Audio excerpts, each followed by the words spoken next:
Kongres Haji sudah dekat. Sebentar lagi kita akan melakukan kongres di Palembang, Sumatera Selatan. Bagi teman-teman, ini satu momentum bagi kita setelah 3 tahun tidak bertemu karena ada pandemi COVID. Dan inilah saatnya kita juga bersama-sama untuk membenahi organisasi kita menjadi lebih baik, menjadi lebih solid, menjadi ajang untuk melepas rindu bagi seluruh anggota AJI untuk menjadi suatu organisasi yang lebih baik, karena tantangan kita ke depannya juga semakin berat. Kami, pasangan Edi Chan dan Asep, akan hadir di Bumi Sriwijaya pada saat kongres mendatang. Bertemu dengan teman-teman, melepas rindu, bergembira ria di kongres, bersama teman-teman menikmati pemandangan Sungai Musi, menikmati empek-empek, mie celor, dan lain-lainnya. Kira-kira apa yang ditawarkan oleh pasangan Esa, kan? Pasangan nomor 4 dalam Kongres AJI mendatang. Apa yang spesial, apa yang membedakan program kita dengan program teman-teman yang lain? Kita bikin romantis.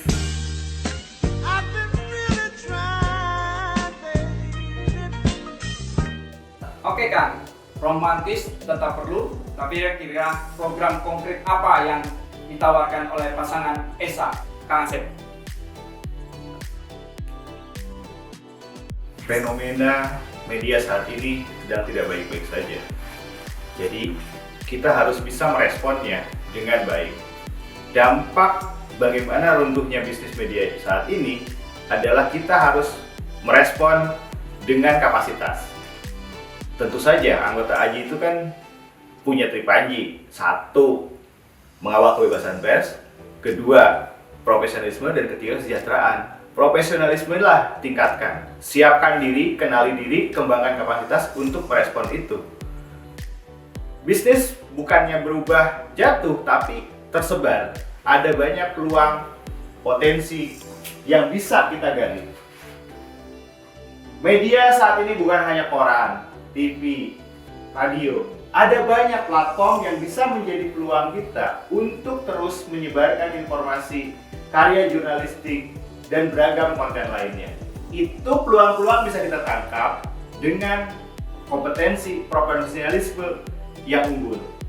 Ketika bisa menangkap peluang itu, tentu kesejahteraan akan menjadi bonusnya. Ketika kesejahteraan diraih oleh anggota AJI, itu merupakan energi untuk melawan represi terhadap kebebasan pers, mengawal demokrasi, dan juga punya energi untuk advokasi kebijakan lainnya. Bagaimana caranya? Tentu kita langsung membuat talent management, mengangkat potensinya, mengenali diri, dan kembangkan potensi minatnya itu. Kalau minatnya di jurnalisme data, silakan bergabung dalam klaster itu. Minatnya sebagai akademisi yang mau di kampus dan sebagainya, silakan berada di rumpun itu. Bahkan jika anak-anak muda, anggota-anggota muda AJI mau meramaikan ranah media sosial dengan sebagai content creator, kembangkan potensinya, berhimpun, sama-sama berkolaborasi, kemudian meraih peluang itu.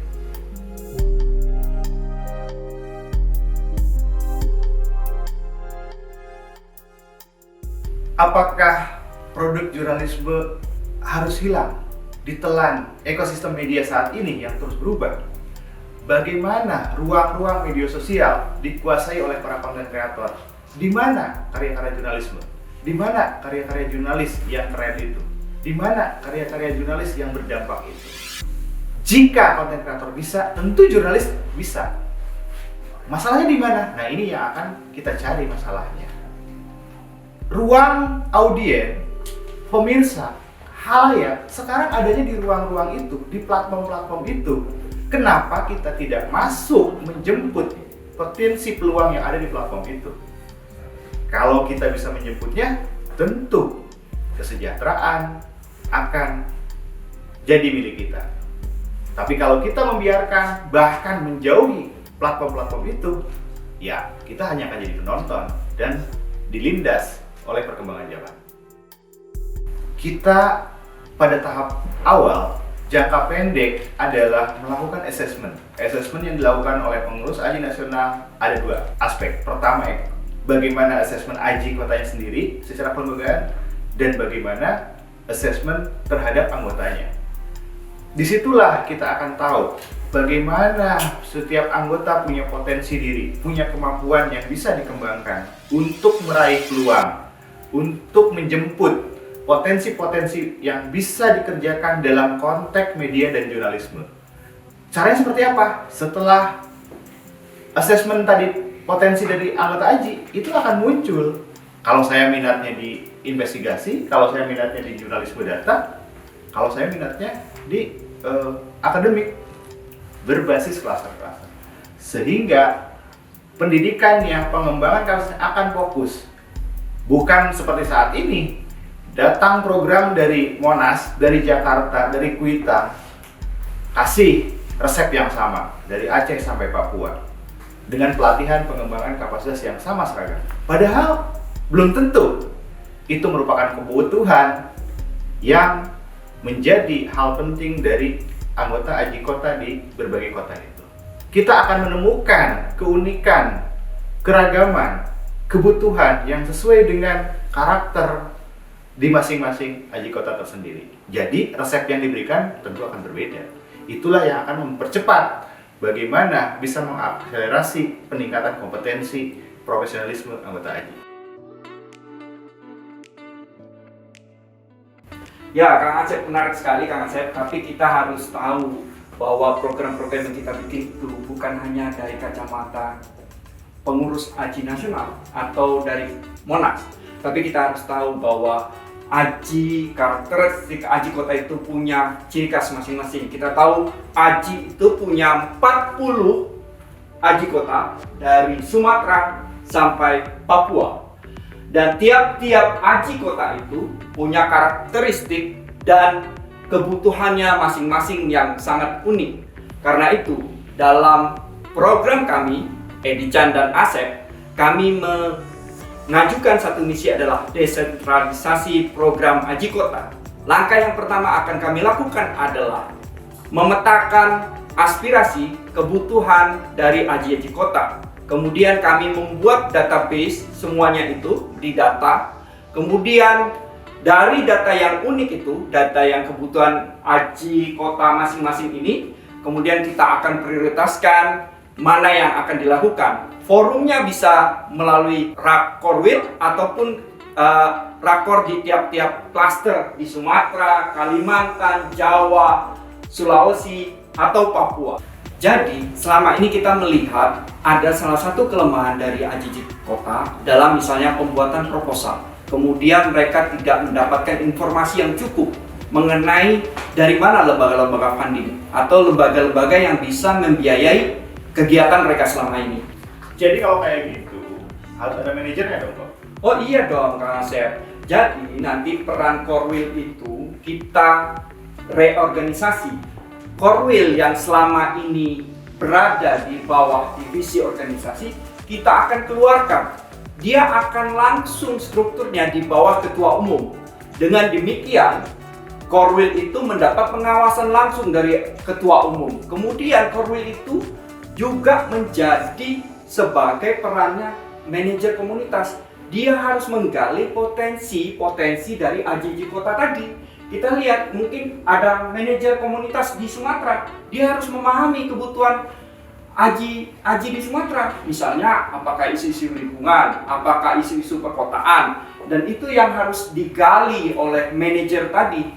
Dalam hal ini adalah koordinator wilayah. Dia harus proaktif, bersikap proaktif menggali potensi AJI kota tersebut, kemudian menyampaikan hasil temuannya, potensi-potensi tadi kepada pengurus AJI nasional. Selama ini kan Korwil nggak ada anggaran ya tuh. Jadi Nah, itu Kang Asep. Jadi kita akan lihat nanti kebutuhannya. Kita akan audit laporan keuangan itu. Karena selama ini kita melihat kebutuhan AJI yang terbesar adalah pembangunan sekretariat. Kemudian sekretariat itu karena sudah jadi sekarang, maka kita akan audit laporan biaya operasional cost-nya yang paling besar apa. Kemudian kita akan alokasikan selama 3 tahun dalam masa kepemimpinan kita. Jadi ditambah inflasi, bunganya sekian, kemudian kita akan hitung. Sisanya dananya itu kemudian kita akan alokasikan untuk pengembangan atau kebutuhan AJJ Kota dalam meningkatkan kapasitas mereka, membuat mereka menjadi punya program tersendiri yang sesuai yang tadi kita pertama bilang bahwa ada pemetaan tadi. Itu Kang Asep. Kita berharap nantinya manajer komunitas tadi bisa menjadi penghubung dan dia juga akan membantu ada tim asistensi bagi AJJ Kota untuk mengajukan dalam hal pembuatan proposal, laporan keuangan, menjadi sumber informasi bagi mereka untuk menyalurkan atau mendapatkan pendanaan bagi kegiatan-kegiatan mereka Kang Asep. Jadi begitu. Jadi tidak semata-mata dari pusat, tapi kita dari pusat juga memberikan informasi. Ini loh, teman-teman AJJ Kota ada lembaga yang mencari misalnya mau membiayai proyek-proyek misalnya soal isu-isu lingkungan, isu-isu tambang, isu-isu human rights misalnya di Papua atau isu-isu yang laut misalnya, karena kan kita tahu AJJ Kota juga ada yang berada di laut, di daerah-daerah tambang, yang di daerah konflik. Nah itu yang akan kita share bagi AJJ Kota bahwa informasi seperti itu mereka harus dapatkan dan peran Korwil harus menyampaikan informasi. Kalau itu. hanya sekedar share mungkin selama ini sudah terjadi kan. Semua kita berkerumun di warkop tuh, berbagai macam gosip, stiker bertebaran. Ya tadi peluang potensi donor juga kan sering di-share. Mungkin hal sebatas itu sudah dilakukan. Kita harus lebih progresif, kita harus mendampingi dan juga memulai memberikan modal dasarnya itu apa? Bukan hanya soal finansial, tapi gimana struktur si AJJ Kota ini saling support dan dia bisa saling berembuk, bukan hanya AJJ Kota. Saya membayangkan jika dalam satu regional ada beberapa AJJ Kota duduk bareng menyiapkan sebuah program proposal bersama, itu tentu akan menjadi daya tawar yang lebih menarik. Betul Kang Asep. Dan inilah bahwa kebersamaan ini bukan hanya soal guyub aja di warkop, tapi juga guyub sesungguhnya di alam nyata. Iya, partisipasi AJJ Kota juga mutlak diperlukan. AJJ Kota juga harus punya partisipasi. Tim asistensi juga harus bisa membantu, Korwil membantu. Jadi kita bergerak bersama untuk mendapatkan program dan kemandirian finansial bagi AJJ Kota. Kan jangka pendeknya kita adalah di semester pertama kita melakukan asesmen AJJ Kota dan anggotanya sehingga muncul talenta, kondisi AJJ Kota, kemudian talenta ini. Itu jangka pendek. Nah, bagaimana berikutnya kita bisa menjalankannya? Jadi ada semacam hub buat mereka untuk mengembangkan potensi mereka, itu ya Kang Asep ya, kira-kira. Jadi karir mereka ke depan itu sudah dijelaskan, sudah mereka lihat, dan kemudian ada karir body yang menjadi pendamping mereka, tempat mereka curhat, tempat mereka bertanya, kalau saya mau jadi jurnalisme data itu mau bagaimana, resourcesnya bagaimana, bagaimana caranya mendapatkan pelatihan-pelatihan itu juga perlu kita bantu teman-teman. Nah, inilah fungsi tadi karir body tadi Kang Asep. Nah, ketika mereka sudah dapat pengenalan, peningkatan kapasitas, pelatihan dan semuanya, mereka kemudian harus punya outlet, punya tempat untuk mewujudkan karya mereka. Outletnya bisa apa? Bisa independent.id, bisa institut. Itu unit bisnis yang badan hukum unit. Iya, kita sekarang punya 2 badan bisnis itu Kang Asep sudah berbentuk PT. Dan mereka itu didirikan justru untuk anggota sebenarnya. Dan banyak yang belum mengerti bahwa ada IIJ. IIJ ini adalah Indonesia Institute of Journalism, di mana unit bisnis yang didirikan AJI, pemegang sahamnya AJI. Jadi harusnya ini bisa dimanfaatkan oleh anggota. IIJ itu ada apa saja? Ada pelatihan yang ditujukan bagi pihak luar. Jadi ketika IIJ ini menggelar pelatihan, harusnya menggunakan resources dari anggota tadi yang sudah mendapat pelatihan. Misalnya dia trainer jurnalisme data, dia harusnya menjadi trainer di IIJ. Jika itu punya AJI, artinya Aji Kota kalau mau bikin sekolah nggak usah ribet mikirin badan hukum, kurikulum, model, tinggal pakai izin bisa. Oh iya, cincai Kang Asep. Jadi tinggal ngomong aja ke direkturnya. Artinya institut bisa dipakai oleh Aji Kota juga kan? Ya tentu dong Kang Asep. Itu kan aset Aji Indonesia dan juga aset anggota dong. Ada yang nangis? Ada yang nangis. Siapa? Mbak, kenapa Mbak? Saya dibully di media sosial Emang kenapa Mbak? karena berita yang saya tulis. Oh Mbak ini jurnalis. Iya, saya jurnalis. Berita apa Mbak? Saya menulis berita tentang pelecehan seksual. Loh, emang kenapa beritanya di ada masalah dengan beritanya? Saya cuma nulis berita, tapi saya dibully di media sosial. Sudah lapor kantor?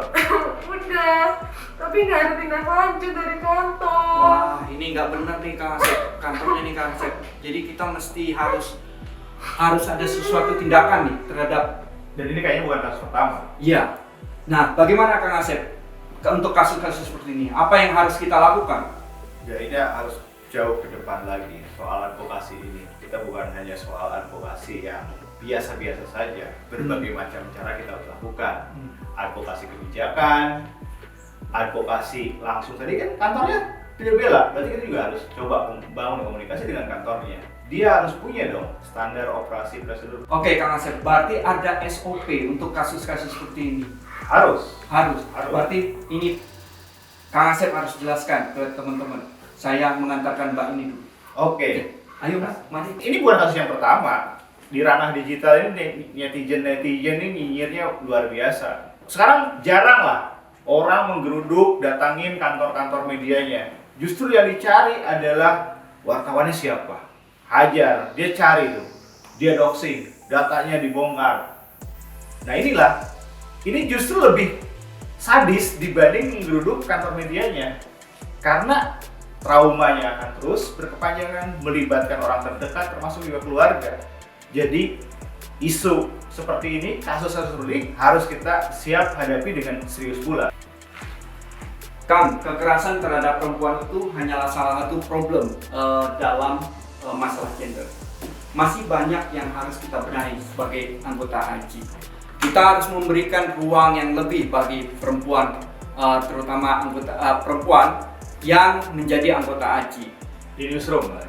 Bahkan di newsroom, di narasumber, bahkan mereka harus bisa menjadi suara-suara bagi kaum perempuan. Bahkan bukan hanya perempuan, tapi kalangan disabilitas, kaum marginal, harusnya kita beri ruang untuk mereka. Dan sekarang sudah mulai kan ada bahwa ada inisiatif Women Media Startup, jaringan-jaringan media yang dikelola oleh anggota AJI. Mereka sudah berkolaborasi untuk tumbuh bersama-sama, saling sharing, dan juga tadi bukan hanya perempuan, tapi juga kaum marginal, disabilitas, dan aspek keberagaman lainnya. Betul Kang. Jadi itulah yang harus kita munculkan, potensi-potensi seperti itu. Kaum marginal, kaum disabilitas harus kita angkat karena sesuai dengan anggaran dasar AJI itu adalah organisasi yang menganut keberagaman dan itu yang harus kita jalankan peran-peran seperti itu. Gitu Kang. Bicara kemudian soal gender, disabilitas dan inklusi sosial, kita juga punya problem soal kebebasan pers kita, demokrasi, di mana kita lihat indeks kebebasan pers kita semakin menurun.